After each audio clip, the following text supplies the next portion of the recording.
allow the rebels to continue to call in bomber support. Heavy ground support required.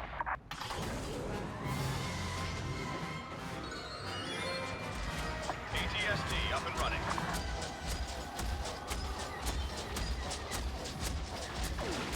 I'm going down.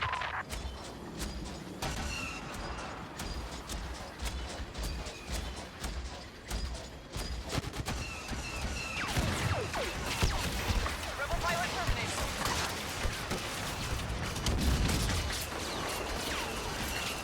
Yep, I got fucking wrecked. I want to show you guys that clip because it's really easy to take out the ATST if the rebels really concentrate their fires like they did in that clip. But most of the time they don't, right? And what that does is that it just makes the game way too easy for the Empire. I think the ATST is just way too powerful, and that's not even the full like complaint. I think just the Empire in general are just too powerful, and anybody who's played this beta knows that as a fact. And I think the vehicles are one part of that. There's multiple reasons why the Empire is so much better than the Rebels in this game mode, but I think the vehicles are a huge part. So yeah, and this is a good lesson, by the way. Don't run out in the open like that. You're gonna get shot in the back. So yeah, this footage is mainly me using the ATST and the AT-AT. And you'll see how easy it is to just dominate the other team with it. I end up getting something like 51 kills over this game. Or this gameplay, sorry. Enemy bomber has got a lock on our walker. And you'll see. This turret's kind of hard to use. So the sensitivity on it is really high. I don't know if you guys can kind of notice it. I just go all over the place when I try looking. You have to move it like a millimeter at a time to actually aim properly. When you do, it's really good. But sometimes it just randomly explodes like that and you end up killing yourself. So watch out for that. But yeah, you know, back to the vehicles. Like, and this is a good example right here. You'll see, like I flank the enemy team, and you see how much just damage I do to them.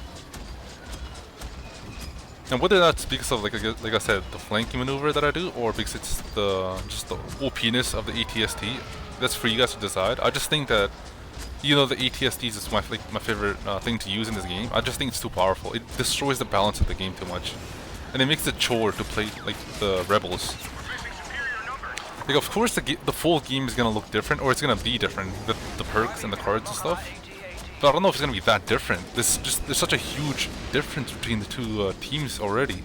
I don't think perks are gonna do much, to be like completely honest with you. The Rebels, like, just like in the movies, have no ground vehicles, so they can't mount an offensive against the ATST at all. And this is pretty much their whole opposition. They're just standing there. Now again, I don't know if this is because I flanked them or what, but I just go through them like fucking butter. They're kind of stupid though for not turning around, but the moment they do, they still can't mount that big of an offensive. That cluster grenade or whatever thing I keep on doing is really powerful. It just takes them out with the crazy splash damage that there has. Half the time I don't even know what the hell I'm shooting at. I just shoot at whatever's red and I keep getting the kills. Right there, perfect example. I just killed 3 of them and I just didn't even, like, they didn't do anything to me. Now, when they start mounting an offensive, the whole team, it obviously starts taking effect, right? My whole health just went down, but I think that's just too much of a chore. Like, the whole team shouldn't have to just, like, try shooting a fucking ATST for it to just be destroyed. That's just not fair at all, I don't think. It shouldn't be that powerful. And this right here is the very first time I use the AT-AT. And this thing, I think, is even more OP. You obviously can't control the movements of where you go, because it's kind of like on rails. You can look at where the camera is, but that's all you can really do. You can't turn to the left. You can't move to the left. You can just move the camera to the left. And this main gun right here is ridiculous. The splash damage on this fucking piece of shit is massive. You shoot like a foot away from them and you still get them. And that's a second fire group, or fire type rather. It's the orbital strike. And that's alright.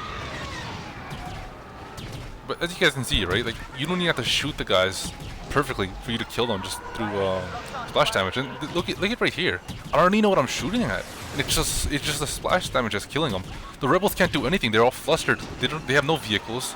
they can't do anything against the ATST or the AT-AT. So they're all in like little corners just trying to hide.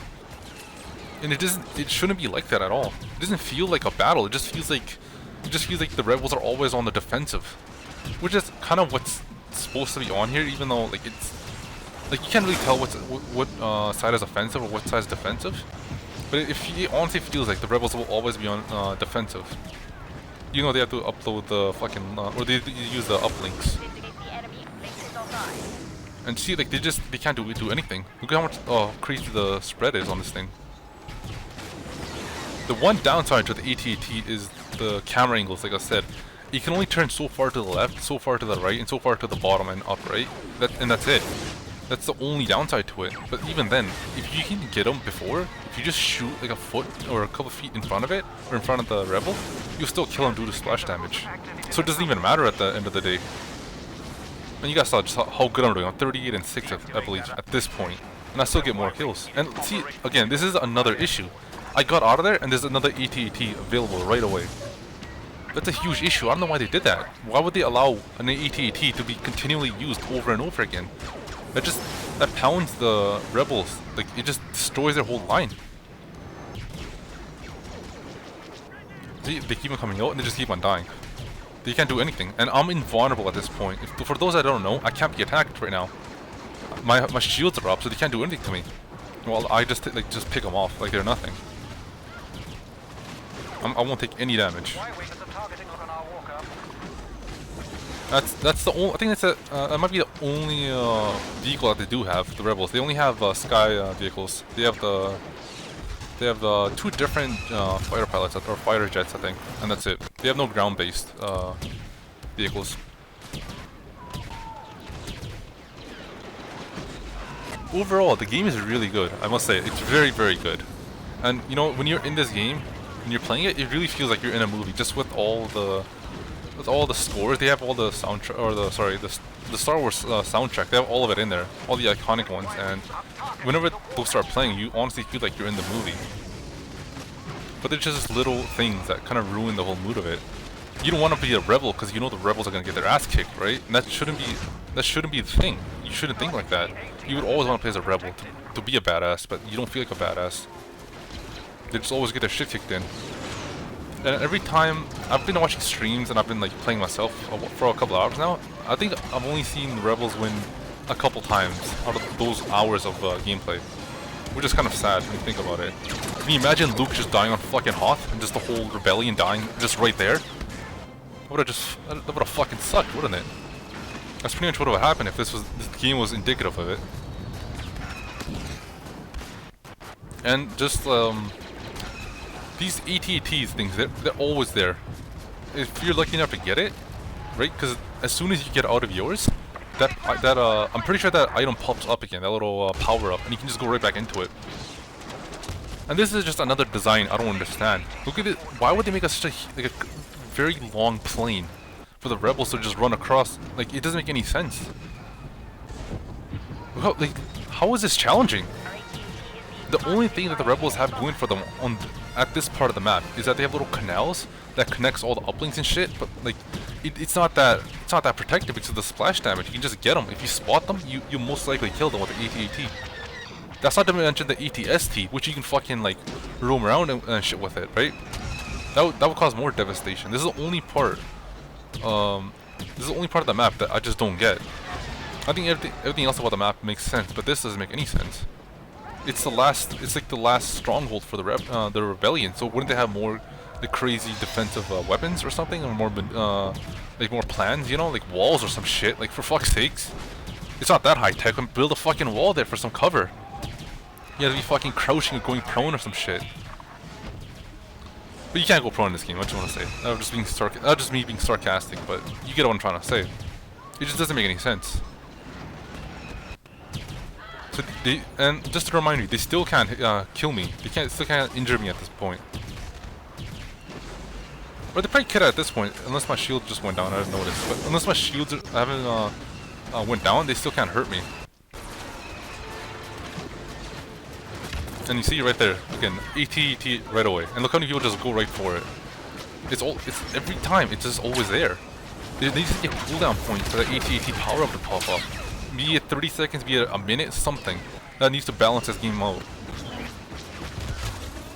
And they need to up, I think, the Rebellion's weapons. Not the weapons, rather, the uplinks. The time it takes for the shields to go down, I think you need to up that. It takes way too long for the shields to go down, for the AT-ATs. And you guys saw there again, there's another AT-AT power-up. And what do you know, I turn around, and there's another AT-AT power-up. A little ridiculous if you ask me. And despite what I've said, there's a little surprise. The Rebels actually win.